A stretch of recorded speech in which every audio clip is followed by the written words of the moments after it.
of the vanished past can be only achieved by what? Creative imagination. You got it. Maybe he's the only one that feels that way, huh? Well, this gentleman writing in Time magazine, of course, they spend a great deal of time pointing out our evolution. This article, How Man Began, in 1994. Different author, similar conclusion. The only certainty in this data-poor, imagination-rich, endlessly fascinating field is that there are plenty of surprises left to come. Yeah, that kind of data will lead to a lot of surprises. Several years ago, I was at the Field Museum of Natural History in Chicago. They actually had a multi-million-dollar evolution exhibit, all based on like a carnival theme. They had these, you know, like the two-headed cow, you pay an extra quarter to see the bearded lady, whatever. And the paintings are always more impressive than the real thing. You remember that from the carnival posters? This is the kind of stuff they actually had at the Field Museum of Natural History. Look at this thing. Nobody believes, no evolutionist believes this. This is just a ludicrous caricature, and yet the sign says, human ancestor, question mark? Up above, the missing link, question mark? Mammal-like rept. What on earth is this supposed to convey to visitors to the museum? Well, Science 81, a magazine that is no longer in publication because the year 82 rolled around, kind of killed it, but anyway.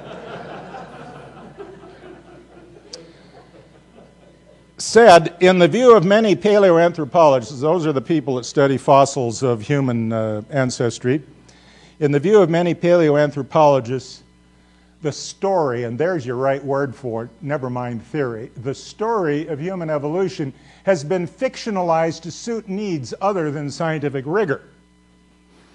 My sentiments exactly. Now, let's just look at what they do.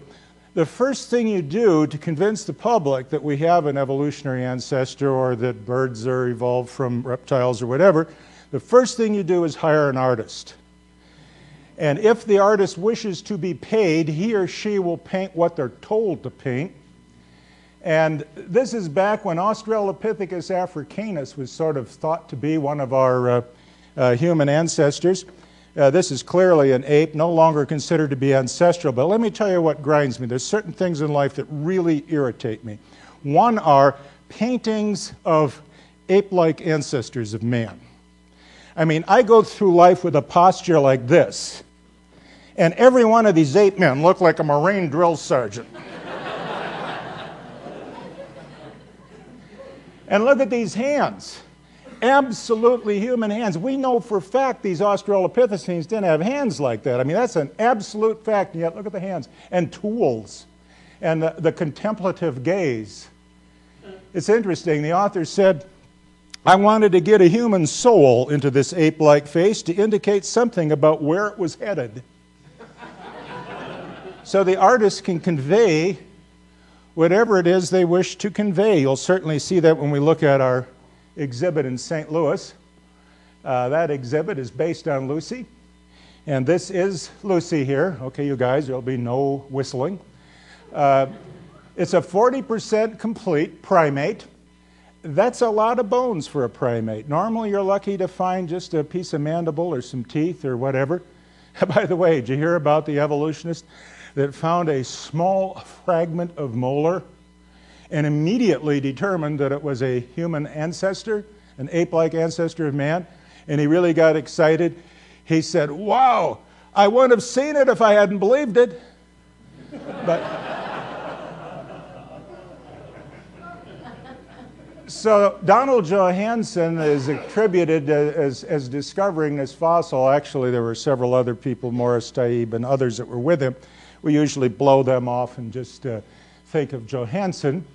And he found it in Ethiopia back in 1974. And this is the specimen that is in Houston today and will be traveling all around the United States. This ape is dated at 3 million years old, but I want you to recall one thing about Lucy. She's been dated more than any cheerleader you know. I mean, they have had all kinds of dates. She's been as young as 2 million years old. In fact, originally they had it a couple of million years old, And then Richard Leakey found KMNER 1470 that was very human-like, and it was older. And if you read this book, Lucy, The Beginnings of Humankind by Johansen and Eddy, published in 1981, they actually tell you that they had to throw out the radiometric dating because it didn't make any sense. And they went to a guy named Basil Cook, who studies pig teeth. I know you're wondering, what does pig teeth have to do with determining how old Lucy is and what have you. Basil Cook's pigs, he said, are evolving over the same 5 million years that man is evolving. And by looking at what pig teeth he finds in what strata, and he knows exactly the time scale for the evolution of these pigs, by finding appropriate pig teeth, he can tell you how old your ape fossils are, whatever you find in what is believed to be similar strata. We sometimes call this kind of thing an index fossil. The thing that's amazing about Basil Cook is you tell him up front what you'd like, and he generally finds it's quite possible when he contemplates the pig teeth. But this is a remarkably complete skeleton, and notice we have bones just on one side, the femur from the left, the innominate or hip bone from the left, but it's quite possible to make a mirror image, specimen and put it on the right. So if you have the left, you have the right as far as just studying function and shape. This is what the skull of Australopithecus afarensis looks like. This skull is primitive by ape standards. There's nothing about this skull that would literally shout, "I'm about to turn into a human." A very sloping, shovel-like face. Another distinctive feature of apes is you can't see into the orbits from the side. Notice this bone comes right up. You sort of know there's an orbit back there, but you have to get around the front to see it. The human orbit is cut back quite far. There are no apes that have ever been discovered that have a cut back orbit on the side. No apes that have a completely flat face like man, top to bottom here.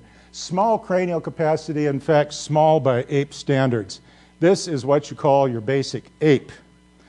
But the rest of the body is believed to be quite human-like. This is the exhibit in the St. Louis Zoo, and this is an amazing exhibit. It's very lifelike. It's a man